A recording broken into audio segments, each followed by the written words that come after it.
नमस्कार friend, copyright के इस फर्स्ट लेक्चर में आप सभी का स्वागत है। और जैसे कि हम सभी जानते हैं कि जो कॉपीराइट है वो अपनी तरह से एक अलग तरह की एक ब्रांच है इंटेलेक्चुअल प्रॉपर्टी राइट में। तो चलिए सबसे पहले देखते हैं मीनिंग ऑफ द कॉपीराइट कि कॉपीराइट से हमारा क्या मतलब होता है। तो इसको पहले बहुत सिंपल तरीके से हम समझेंगे। इसकी जो डेफिनेशंस हैं डिक्शनरी में या किताब में उसको बाद में देखेंगे। कि जैसे मान लीजिए कि मैं कोई उपन्यास या नॉवल लिखता हूँ जो कि मेरा ओरिजिनल वर्क है, यानी कि वो मेरी अपनी एक लेखनी है और मैंने ओरिजिनली इसको बिना दूसरे की कॉपी किए हुए बनाया है। अब लिखने के बाद मैं चाहता हूँ कि उसका जो पब्लिकेशन है या प्रकाशन है वो पूरी दुनिया में या भारत में हो, और मैं उसके लिए किसी प्रकाशक या पब्लिशर जो होते हैं उनसे संपर्क करता हूँ।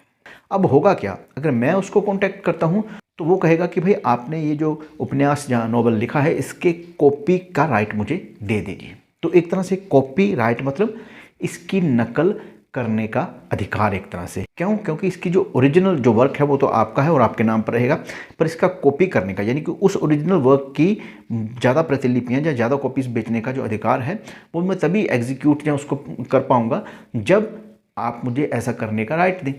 अब क्योंकि वर्क मेरा है तो मैं उसको राइट दूंगा। अब इसे कहा जाता है जनरली कॉपीराइट। जहां तक बात है दोस्तों इसकी लीगल डेफिनेशन की, जो एग्जैक्ट डिक्शनरी या बाकी कॉपीराइट एक्ट में दी गई है, तो उसमें जो ऑक्सफोर्ड लीगल डिक्शनरी है वो कहती है कि भाई कॉपीराइट जो है वो एक एक्सक्लूसिव राइट है टू रिप्रोड्यूस और authorise other to reproduce artistic, dramatic, literary और म्यूजिकल वर्क। यानी कि ये जो राइट है आपके पास ये रिप्रोड्यूस करने का है, आप खुद भी कर सकते हैं, वो भी हो सकता है, पर अगर आप चाहें तो इस राइट को दूसरों को भी दे सकते हैं, जैसे कि जनरली यही होता है कि दूसरों को दे दिया जाता है। तो ये जो है वो आप वैसा भी कर सकते हैं। तो ये डेफिनेशन थी दोस्तों ऑक्सफोर्ड लीगल डिक्शनरी की। अगर हम बात करें कॉपीराइट एक्ट की जो कि भारत में हमारे पास है, तो उसने जो डिफाइन किया है इसको वो सेक्शन 14 के अंडर डिफाइन किया है, जिसका की हेडिंग है मीनिंग ऑफ द कॉपीराइट कि कॉपीराइट का मतलब क्या है। अब यहां पर इसने कहा for this act copyright means exclusive right subject to the provision of this act to do और authorising to do any of the following act in respect of work और any substantial part of there. तो इसमें कहा गया कि भाई copyright जो है एक्सक्लूसिव राइट है, यानी कि एकस्थ अधिकार है। एक्सक्लूसिव यानी कि बाकियों को एक्सक्लूड कर देता है ये। और ये किस चीज़ के लिए है? वो फॉलोइंग एक्ट जितने भी बताए हैं आपको उनको करने के लिए है, जो कि किसी वर्क से रिलेटेड पूरा हो सकता है, यानी कि पूरे का पूरा कॉपीराइट आप रख लीजिए, या फिर सब्सटैंशियल पार्ट ऑफ इट, या फिर उसके किसी पार्ट को आप रख सकते हैं अपने पास, या उससे रिलेटेड जो कॉपीराइट आप ले सकते हैं। तो यहाँ पर दोस्तों जो सेक्शन 14 है या 14 जो है, इसमें ABCDE क्लोज है और उसमें डिफाइन किया गया है अलग अलग फील्ड में कॉपीराइट कैसे एग्जिस्ट करेगा। जैसे कि क्लोज ए की बात करें तो उसमें कहा गया है कि भाई लिटरेरी, ड्रामेटिक और म्यूजिकल वर्ल्ड में या उन फील्ड में क्या होगा कॉपीराइट, उसको डिफाइन किया गया है। क्लॉज बी की बात करें उसमें कहा गया है कि भाई कंप्यूटर प्रोग्राम जो हैं उनमें भी एग्जिस्ट करता है कॉपीराइट, पर उनमें कैसा होगा उसकी नेचर भी बताई गई है। क्लॉज सी में कहा गया है कि भाई जो आर्टिस्टिक वर्क होगा या कलात्मक जो वर्क होगा उसमें कॉपीराइट क्या होगा उसको भी डिफाइन किया गया है। क्लॉज डी जो है उसमें कहा गया है कि भाई in case of cinematographic film या जिसे सिनेमा कहते हैं उस फील्ड में कॉपीराइट क्या होगा उसको सेपरेटली बताया गया है। और लास्ट में जो क्लॉज ई है उसमें कहा गया है कि in case of sound recording, यानी कि साउंड की रिकॉर्डिंग करनी है आपने, या उससे म्यूजिक जो है, इंस्ट्रूमेंट जो है, या किसी भी तरह का वोकल जो है, अगर उसको करना है तो वो किस तरह का कॉपीराइट उसमें होगा। तो यानी कि कहने का मतलब जो है सेक्शन 14 जो है वो स्पेसिफिकली हमें जो एरियाज़ हैं उसने उसको बांट दिया है, और उसमें जो उसने बताने की कोशिश की है कि भाई इन सेपरेट एरिया में कॉपीराइट क्या होगा। अब यहाँ पर कारण क्या हो सकता है इस तरह से उसको अलग अलग करने का, क्योंकि फील्ड जो है वो अलग अलग है और उनकी रिक्वायरमेंट और उनमें थोड़ा बहुत जो फेरबदल है वो हो सकता है, इसलिए उन सबको यहाँ पर सेपरेटली डिफाइन किया गया है कि भाई इन फील्ड में कॉपीराइट से क्या मतलब होगा। अदरवाइज जो बेसिक फिलॉसफी रहेगी कॉपीराइट की कि कॉपी या नकल करने का अधिकार जो है वो क्या होगा, वो ऑलमोस्ट सेम रहेगा, थोड़ा बहुत उसमें ऊपर नीचे हो सकता है। सेक्शन 40 के बारे में एक और बात ध्यान रखने वाली है कि जो भी कॉपीराइट इसमें डिफाइन किए गए हैं इसके अलावा कॉपीराइट किसी और तरीके से जनरेट नहीं हो सकता, यानी कि जितने भी कॉपीराइट हैं वो इसी के अंडर हैं। There is nothing which is beyond the definition और beyond the scope of the section 14 of the copyright act 1957। Now friend, अगर हम बात करें कॉपीराइट लॉ के फाउंडेशन की कि भाई इसकी बेस क्या है या ये क्यों है, तो उसमें एक फिलोसफी है कि भाई जो भी चीज़ आपने अपने लेबर, स्किल या कैपिटल से बनाई है उसका उपयोग आप ही कर सकें, कोई दूसरा ना कर सके, ठीक है ना। तो यही मतलब या यही फाउंडेशन है कॉपीराइट लॉ की कि भाई जो भी चीज़ आप पैदा करते हैं अपने लेबर, स्किल या पैसे से, उसका उपयोग आप ही करें, दूसरा कोई उसे ना करे और लॉ उसे प्रोटेक्ट करे। कॉपीराइट लॉ के बारे में एक बात और कही जाती है कि ये जो है वो नेगेटिव राइट है, जिसमें कि ये दूसरों को रोकता है या दूसरों को मना करता है आपके लेबर, स्किल या पैसे से बनाई हुई चीज़ को कॉपी करने से, इसलिए इसको एक नेगेटिव राइट भी कहा जाता है। और कॉपीराइट लॉ में ही जो है और बंडल ऑफ राइट्स जो है इसमें होते हैं, यानी कि और भी बहुत सारे लॉ जो है इससे जुड़े होते हैं। जैसे कि लिटरेचर के फील्ड में जो पब्लिकेशन है वो हार्ड बैक होगा या पेपर बैक होगा। Right of serial publication in the magazine, है ना, मैगजीन के अंडर जैसे कोई कंटिन्यूसली कोई आप कहानी या कोई लेख लिख रहे हैं तो उसका राइट कैसे प्रोटेक्ट होगा। राइट टू ट्रांसलेशन यानी उसका अनुवाद, है ना, जैसे मान लीजिए कि कोई चीज़ जो है इंडिया में हिंदी में लिखी गई है, अब उसके कॉपीराइट में ये भी राइट होगा कि भाई इसका अनुवाद या इसकी ट्रांसलेशन जो है दूसरी लैंग्वेज में करनी पड़ेगी, तो वो राइट जो है वो कैसे जनरेट होगा, तो उसको भी कॉपीराइट के लॉ के अंडर कवर किया जाएगा। या फिर इसके साथ एक एडेप्टेशन का राइट होता है, यानी कि आपने नॉवल लिख दिया, आपने कहानी लिख दी, उसके ऊपर ड्रामा करना है, नाटक करना है, फिल्म बनानी है, सीरियल बनानी है, तो उसको कहा जाता है एडेप्टेशन, तो वो भी कॉपीराइट के लॉ के अंडर आता है। There is no copyrights in ideas, ध्यान रखिएगा कि मेयर आइडियाज़ में कोई कॉपीराइट नहीं होता है, पर अगर उसको मटेरियल फॉर्म में जब कन्वर्ट कर दिया जाता है तो उस पर कॉपीराइट हो सकता है। यानी कि अगर आप ये कहें कि भाई ऐसे ऐसे एक स्टोरी है, मेरे दिमाग में स्टोरी है, ऐसे होनी चाहिए, तो वो मेयर कॉपीराइट नहीं हो सकता। आपको उसको लिखना पड़ेगा और लिखने के बाद जैसे ही उसमें एक आपका ओरिजिनल वर्क कंसीडर किया जाएगा तो ये मान लिया जाएगा कि ऑटोमेटिकली आपका जो कॉपीराइट है इसमें जनरेट हो गया है और यहाँ पर जो आपका एक मटेरियल फॉर्म, जो एक फिजिकल फॉर्म में आपके आइडियाज़ जो है प्रकट होते हैं। पर अगर आप सिर्फ आइडियाज़ की बात करें तो उसमें कॉपीराइट लॉ आपको प्रोटेक्शन नहीं देगा। तो इसे हम कह सकते हैं कि दूसरे के आइडियाज़ को आप ले सकते हैं, उससे ग्रहण कर सकते हैं और उन पर खुद कुछ लिख सकते हैं, तो वहाँ पर प्रोटेक्शन जो है वो आपको मिलेगी, यानी कि आपने उसको मटेरियल फॉर्म में कन्वर्ट किया, ना कि उसको मिलेगी जिसका कि वो आइडिया था। अब एक और बात कि कॉपीराइट की प्रोटेक्शन उस आदमी को मिलेगी जिसने अपना कोई स्किल यूज़ किया गया होगा, या फिर कोई लेबर, मेहनत, या किसी तरह का कोई कैपिटल यानी इन्वेस्टमेंट, या फिर कोई जजमेंट अपनी उसमें यूज़ की गई होगी, है ना। तो जनरली इन चीज़ों का यूज़ होगा ही होगा, तो वो मेहनत भी लगेगी, स्किल भी लगेगी, आप जजमेंट यानी कि अपना जो निर्णय है वो भी लेंगे कि भाई इसको कैसे लिखना है, क्या करना है, क्या नहीं करना है, वो सारा जो फैसला, जो सारी जो चीज़ें उससे जुड़ी होती हैं वो आपकी होती हैं। हाँ, उसमें हम ये बात कह सकते हैं कि इस बात का कोई कंसर्न नहीं है कि वर्क जो है वो बहुत एक्सीलेंट है या बहुत घटिया है, यानी कि अगर आप कोई कहानी लिखें वो आपका ओरिजिनल वर्क हो सकती है और उसमें आपको कॉपीराइट भी मिल सकता है, पर हो सकता है कि वो बहुत ही घटिया हो, निम्न स्तर की हो, इस तरह की चीज़ हो सकती है, या वो बहुत ही बढ़िया हो, बहुत ही आला दर्जे की हो। कॉपीराइट आपको दोनों में ही मिलेगा। अब इसमें एक बात और कही जाती है कि कॉपीराइट जो है वो सिर्फ आपको ओरिजिनल वर्क में देखने को मिला जाएगा।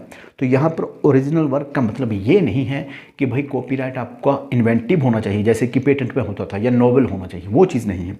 यानी कि ऐसा है, आईपीसी में आपको 1000 किताबें मिल जाएंगी, है ना, लिखी हुई, तो उसमें कोई ये नहीं कह सकता कि भाई देखिए आईपीसी में पहली किताब मेरी थी इसलिए ये ओरिजिनल वर्क हो गया, अगर दूसरा कोई लिखता है इसके बाद तो वो उसका ओरिजिनल वर्क नहीं होगा और उसको कॉपीराइट नहीं देना चाहिए। ऐसा नहीं आप कह सकते। ओरिजिनल का मतलब यहाँ वो नहीं है। ओरिजिनल का मतलब यहाँ इतना है कि भाई जो भी आपने लिखा है वो आपकी अपनी थॉट प्रोसेस से होना चाहिए और वो आपने कहीं से नकल मार के नहीं लिखा होना चाहिए, या हूबहू उसकी कॉपी नहीं होनी चाहिए। और कॉपीराइट में दोस्तों जो रजिस्ट्रेशन है, एज सुन एज आपका जो ओरिजिनल वर्क है एग्जिस्टेंस में आ जाता है तो वो ऑटोमेटिकली आपको जनरेट हो जाती है।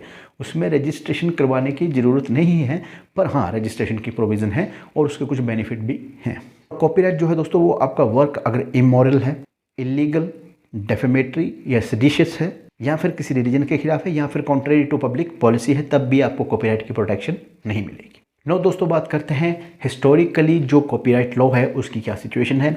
तो हिस्ट्री में देखा जाए, जितना भी प्राचीन इतिहास में, उसमें भी कॉपी तो की जाती थी, हालांकि वहाँ लिख कर की जाती थी या ऐसे इंस्ट्रूमेंट से की जाती थी जो कि ज़्यादा फास्ट नहीं थे, और इसमें समय बहुत ज़्यादा लगता था और मेहनत भी बहुत ज़्यादा करनी पड़ती थी। जबकि अगर हम बात करें ओरिजिनल वर्क की तो एंशिएंट टाइम में भी ऐसा होता था, कवि होते थे, कहानीकार होते थे, नॉवल या इस तरह के ग्रंथ लिखने वाले जो लोग होते थे, और वो लोग जो थे जो अपना ओरिजिनल वर्क को प्रेजेंट भी करते थे राजाओं के सामने, सभाओं के सामने, और उसके बदले इनको रिवॉर्ड भी मिलता था। चाहे ये उतना नहीं है जितना कि आज आपके सराउंडिंग में लेखक जो हैं, जैसे J.K. रॉलिंग्स हैं या चेतन भगत है या अमीश त्रिपाठी है, ये लोग जितना पैसा, सम्मान, पॉपुलैरिटी या जितना एक इनका एक ऑरा है वो उतना नहीं था, पर हाँ तब भी ये चीज़ें एक लिमिटेड वे में होती थी। सबसे बड़ा जो टर्निंग पॉइंट है कॉपीराइट में आया है प्रिंटिंग प्रेस जो है उसके इन्वेंशन से, जो कि यूरोप में किया गया था। अब इससे क्या हुआ, इससे दो चीज़ें हुई। इससे पहली चीज़ तो ये हुई कि भाई लीगली आप जितनी मर्जी चाहे कॉपीज़ हो फास्ट बना सकते हैं। दूसरी तरफ जो नकल करने वाले थे या इलीगल तरीके से कॉपी करने वाले थे उनके पास भी ऑप्शन आ गया कि भाई वो भी इस टेक्नोलॉजी का यूज़ करके गलत तरीके से चीज़ों को पायरेट कर सकते हैं या उसकी पायरेसी कर सकते हैं। तो इसीलिए एक कानून बनाने की आवश्यकता महसूस हुई ताकि जो गलत लोग हैं वो गलत तरीके से जो ओरिजिनल वर्क है उसको एक्सप्लॉइट ना कर सके। ये चीज़ें अब भी होती हैं, अब ये और भी आसान हो गई हैं क्योंकि हमारे पास टेक्नोलॉजी आ गई है, क्योंकि हमारे पास कंप्यूटर या इंफॉर्मेशन टेक्नोलॉजी है उसका बहुत बड़ा योगदान है। तो ये सब चीज़ें आने की वजह से चीज़ें और फास्ट हो गई, चाहे वो लीगली हो चाहे इलीगली हो। हालांकि इसमें एक बात नोटिसेबल है कि हमारा जो एंशिएंट ट्रेडिशन रहा है इंडिया का, वहाँ पर कॉपीराइट लॉ के बारे में कोई ज़्यादा आपको एडवांसमेंट या उसके बारे में इतना एक्सप्लॉइटेशन जो वेस्टर्न वर्ल्ड कर रहा है उस तरह की एक मेंटालिटी देखने को नहीं मिलेगी। अगर कोई अपना ओरिजिनल वर्क लिख भी देता था तो वो कभी किसी दूसरे पर ये रोक नहीं लगाता था कि भाई आप ऐसा ना करें, इसको पब्लिश ना करें या इसको यूज़ ना करें या मेरी परमिशन लें या मुझे पैसा दें। इस तरह की एक सोच या एक ट्रेडिशन कह लीजिए वो नहीं था हमारे सिस्टम में। तो हम ये भी कह सकते हैं कि जो उत्थान हुआ कॉपीराइट लॉ का मॉडर्न वर्ल्ड में या इस वेस्टर्न वर्ल्ड में, मॉडर्न वेस्टर्न वर्ल्ड में, वो क्यों हुआ, तो उसमें पहला कारण तो ये था to give credit to the creator, यानी कि जिसने कोई चीज़ बनाई है उसको क्रेडिट देना। हाँ, उसके नाम पर चीज़ को पब्लिश किया जाएगा कि भाई इसको इस आदमी ने लिखा है, बनाया है, म्यूज़िक दिया है या फिल्म बनाई है या ड्रामा किया है, कुछ भी है। सेकंड है कि उसको प्रोटेक्ट करना इलीगल कॉपिंग से, जैसे कि मैंने आपको कहा कि पायरेट जो करते हैं या पायरेसी जो करते हैं उन लोगों से प्रोटेक्ट करना कि भाई ऐसा ना हो कि ओरिजिनल वर्क तो उसने लिख दिया बेचारे ने, पर इसका वही वर्क दूसरे आदमी इजीली कॉपी करके मार्केट में बेच रहे हैं और वो ज़्यादा मुनाफा कमा रहे हैं। तीसरा है प्रोवाइडिंग मॉनेटरी बेनिफिट, कि भाई उसको जो है पैसा प्रोवाइड करवाना, कि वो जो भी लिखे, जब कोई भी कंपोज करे चीज़ को जो ओरिजिनल हो तो उसे उसका पैसा मिले, उसको रिवॉर्ड मिले और वो मतलब उसको एंजॉय कर सके मटेरियली भी। तो ये भी एक चीज़ जो बहुत बड़ी फिलॉसफी है। आप देखेंगे जैसे मैंने आपको कहा कि बहुत सारे राइटर हैं जो बहुत सी चीज़ें लिखते हैं और उनके पास उसकी वजह से, अपनी लेखनी ओरिजिनल वर्क की वजह से बहुत पैसा है, बहुत स्टेटस है, बहुत नाम है, सब कुछ चीज़ें हैं। तो ये सब चीज़ें जो 3 कारण मैंने आपको बताए, ये मॉडर्न जो वेस्टर्न कंसेप्ट है कॉपीराइट लॉ का, इसकी देन है और ये इनका कारण भी है। और आज जो है कॉपीराइट का एरिया वो सिर्फ आर्टिस्टिक, ड्रामेटिक, लिटरेरी वर्क में नहीं है, वो बहुत एक्सपेंड हो गया है और वो जो IT वर्ड है उसकी टेक्नोलॉजी में वो जा चुका है। Recording, broadcasting, cinematography, films, movies और इंडस्ट्रियल ड्राइंग जो की जाती है उसमें भी ये है। तो हम कह सकते हैं कि ये बहुत ही ज़्यादा वास्ट, बहुत ही ज़्यादा फैल गया है, बहुत ही और एरियाज़ में फैल गया है और बहुत ही ल्यूक्रेटिव या बहुत ही लाभप्रद हो गया है। नाउ थर्ड पॉइंट देखते हैं दोस्तों, India and copyright law. India के बारे में कि इंडिया या भारत में जो कॉपीराइट लॉ है उसका क्या रोल रहा। तो इसमें दोस्तों जो फर्स्ट लेजिस्लेशन या लॉ आया था इंडिया में कॉपीराइट से लेकर वो था 1940 का कॉपीराइट एक्ट, जो कि यूके यूनाइटेड किंगडम का जो एक कॉपीराइट एक्ट था 1911 यानी 1911 का, उसकी कॉपी थी। और ये जो था वो 1957 तक चलता रहा। 1957 में हमारा नया बनाया हुआ कॉपीराइट एक्ट आया जिसको कि कॉपीराइट एक्ट 1957 के नाम से जाना जाता है। और इसका आने का कारण ये था कि एक तो देश आज़ाद हो चुका था और दूसरा ट्रांसफॉर्मेशन जो था बहुत आ चुका था कॉपीराइट लॉ के फील्ड में या उससे जुड़ी हुई चीज़ों के फील्ड में, जिसमें टेक्नोलॉजी भी आ जाती है, जिसमें मीडिया, प्रिंट मीडिया, इन सब चीज़ों में बहुत ज़्यादा बदलाव आ चुका था।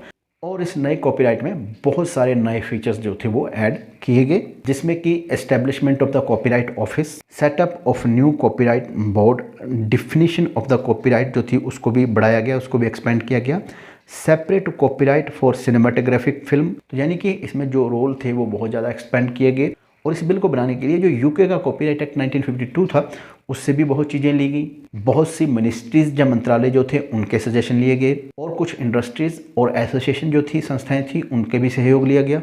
और ये जो बिल था इसको प्रेसिडेंट की असेंट जो मिली थी वो 4 जून 1957 को मिली थी और कम इनटू फोर्स यानी कि इसको लागू किया गया था वो 21/1/1958 यानी कि 21 तारीख फर्स्ट मंथ ऑफ 1958। और टाइम टू टाइम इस कॉपीराइट के अंदर जो अमेंडमेंट या संशोधन किए गए वो सब आपकी स्क्रीन पे हैं। नो नेक्स्ट चलते हैं दोस्तों, देखते हैं कि इंटरनेशनल करैक्टर कैसा रहा है कॉपीराइट लॉ का। तो इसमें सबसे पहले जो इंपॉर्टेंस है वो है बर्न कन्वेंशन। और ये जो कन्वेंशन थी, आप इसको ऐसे भी कह सकते हैं कि ये बेसिक थी या स्टार्ट थी कॉपीराइट लॉ को जो इंटरनेशनली एस्टेब्लिश करने का। इसके अलावा कुछ और भी कन्वेंशन और भी ट्रीटी थी जो कि कॉपीराइट लॉ को इंटरनेशनली एस्टेब्लिश करने में बहुत हेल्पफुल रही। पर सबसे पहले हम डिस्कस करेंगे इस बर्न कन्वेंशन को और उसके बाद बाकी को। इस कन्वेंशन को दोस्तों साइन किया गया था 1886 में और इसे लागू किया था 1887 में। और इनिशियली यानी शुरुआत में जो इसका ऑब्जेक्टिव जिसका जो उद्देश्य था वो ये था कि ये आर्टिस्टिक और लिटरेरी वर्क जो है उसको प्रोटेक्ट करे।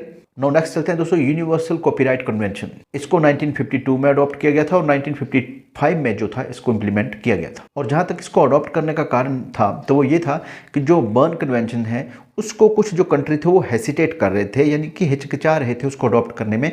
तो इसने कुछ फ्लेक्सिबिलिटी लाने की कोशिश की कॉपीराइट के फील्ड में। जैसे कि इसका नाम है यूनिवर्सल कॉपीराइट कन्वेंशन, इसको यूसीसी भी कहा जाता है।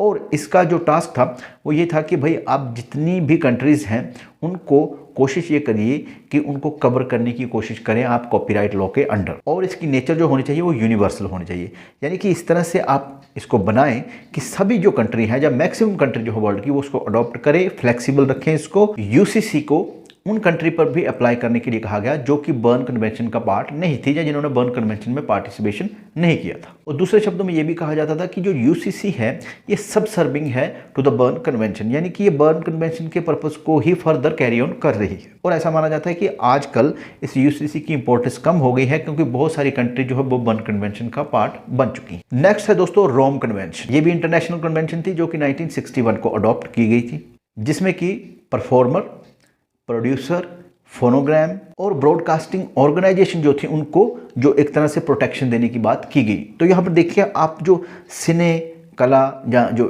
फिल्म इंडस्ट्री है या म्यूजिक वर्ल्ड है उससे सब ये जुड़ी हुई चीज़ें हैं कि भाई इनको भी प्रमोट किया जाए। और इसी टाइम में ये सब चीज़ें बहुत ज़्यादा ग्रो कर रही थी। और इसने बहुत सारी टर्मिनोलॉजी को डिफाइन करने की भी कोशिश की, जैसे कि परफॉर्मर्स क्या होते हैं, फोनोग्राम्स क्या होते हैं, ब्रॉडकास्टिंग क्या होगी, प्रोड्यूसर ऑफ फोनोग्राम्स क्या होंगे, पब्लिकेशन या रिप्रोडक्शन क्या होगा। ये सभी चीज़ों को बहुत अच्छी तरीके से इस कन्वेंशन में डिफाइन किया गया। अब देखिए ये जो फिल्म वर्ल्ड है या ये जो आप कह सकते हैं कि ये जो एक सिने जगत है, इसकी जो एक पावर है, सॉफ्ट पावर है, वो हम सभी महसूस करते हैं। इस सब को सिस्टमेटिकली ऑर्गेनाइज किया गया और ये सब आपको इस कन्वेंशन में और इस टाइम में जो कि 1960, 70, 50 या 40 का है उसमें देखने को मिलता है। साथ ही साथ दोस्तों इस कन्वेंशन में ब्रॉडकास्टर और जो परफॉर्मर है उसके बीच का जो रिलेशन है उसको भी डिफाइन किया गया। ब्रॉडकास्टर यानी कि जो आपको दिखा रहा है टीवी पर प्रोग्राम, परफॉर्मर यानी कि वो जो परफॉर्म कर रहा है, सिंगर हो सकता है, एक्टर हो सकता है या व्हाटएवर। नेक्स्ट है दोस्तों convention for the protection of producer of phonograms. ये जो कन्वेंशन थी ये एक्सक्लूसिवली जो प्रोड्यूसर ऑफ फोनोग्राम्स होते थे उनके लिए बनाई गई थी और इसको अक्टूबर 1971 में अडॉप्ट किया गया, जिसमें कि जैसे कि मैंने आपको कहा कि भाई अनऑथराइज्ड और duplication of the phonogram works को स्ट्रिक्टली प्रोहिबिट किया गया कि भाई इनके काम को आप यूज़ नहीं करोगे। अब इसको फोनोग्राम्स को आप कह सकते हो कि जो म्यूज़िक होता है उसकी जो आप सुनते हो उसको तो उससे आप आइडेंटिफाई करते हो किसी सॉन्ग को, या कई अपनी ऐसी म्यूज़िक होती है जो सेपरेटली किसी ने बनाई होती है। तो सॉर्ट ऑफ थिंग्स आप कह सकते हैं कि ये उसी से रिलेटेड है, म्यूज़िक वर्ल्ड से ही रिलेटेड है, जिसमें कि म्यूज़िक को प्रोटेक्ट किया जाता है। और साथ ही साथ इसमें एडिशनल ये भी था कि जो प्रोड्यूसर्स हैं और जो परफॉर्मर्स हैं उनको भी प्रोटेक्शन दी जाए। नेक्स्ट है फ्रेंड विपो कॉपीराइट ट्रीटी जो कि 1996 की है। ये अगेन जो प्रोटेक्शन है जो लिटरेरी और आर्टिस्टिक वर्क के पर्सन थे उनके लिए थी और स्पेशली ये राइटिंग्स में थी कि जो भी लिखते हैं उसकी प्रोटेक्शन के बारे में। Computer programs, original database, musical works, audio visual works of fine arts and photographs. तो यानी कि कहने का मतलब है कि जो टेक्नोलॉजिकली चेंज आ रहे थे जिसमें आईटी आ गया, आपका पूरा जो इन्फॉर्मेशन टेक्नोलॉजी से लेकर कंप्यूटर आ गया, कंप्यूटर जनरेटेड थिंग्स आ गई है ना, ये सारा इंटरनेट वगैरह आ गया, तो उसका प्रभाव यहाँ पर आपको देखने को मिलता है जो आपका लिटरेरी या आर्टिस्टिक वर्क है, क्योंकि वो भी एक फील्ड है, वहाँ पर भी एक प्रोटेक्शन आपको जरूर करनी पड़ती है। और जो कंप्यूटर प्रोग्राम्स होते हैं या सॉफ्टवेयर होते हैं उसको इसमें लिटरेरी वर्क माना गया कि भाई ये भी लिटरेरी वर्क के कैटेगरी के अंडर आता है। और इसमें यह भी कहा गया कि भाई जो कॉपीराइट वर्क है ना, उसको एक्सेप्शनली उसको एजुकेशन, इनोवेशन और रिसर्च के लिए भी यूज किया जा सकता है। नेक्स्ट है फ्रेंड बिप्पो परफॉर्मर्स एंड फोनोग्राम टीटी, जिसको कि अडॉप्ट किया गया था 1996 में और इसका कम इनटू फोर्स हुआ था 2002 में। तो इसमें अगेंस्ट दोस्तों फोनोग्राम और जो परफॉर्मर्स हैं उनका जो एक तालमेल है, जो उनके जो राइट्स हैं उनको डिस्कस किया गया था। और अगेन ये सब जो था वैश्विक या पूरी दुनिया में जो बदलाव हो रहे थे, टेक्नोलॉजी हो गया या किसी तरह का इकोनॉमिकल जो एक अपहीवल था, उसको मद्देनजर रखते हुए किए गए थे। और इसमें जो परफॉर्मर्स थे या जो फोनोग्राम्स थे उनके जो राइट्स थे उनको भी डिफाइन किया गया। नेक्स्ट और लास्ट है दोस्तों ट्रिप्स एग्रीमेंट, जो कि साइन किए गए थे, आपको पता है, मोरक्को में 1994 में और लागू हुए थे 1 जनवरी 1995 में, जिनके बारे में ये कहा गया था कि भाई इन्होंने इंटरनेशनल लेवल पर जो कॉपीराइट से लेकर प्रोविज़न है उनको एस्टेब्लिश किया है और उनके स्टैंडर्ड जो है उनको मेंटेन और उनको सेट किया है।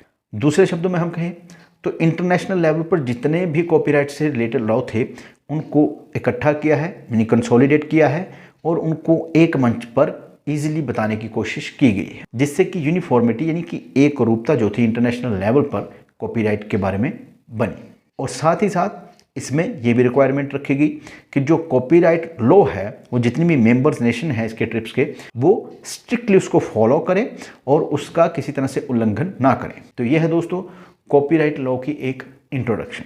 Thank you very much.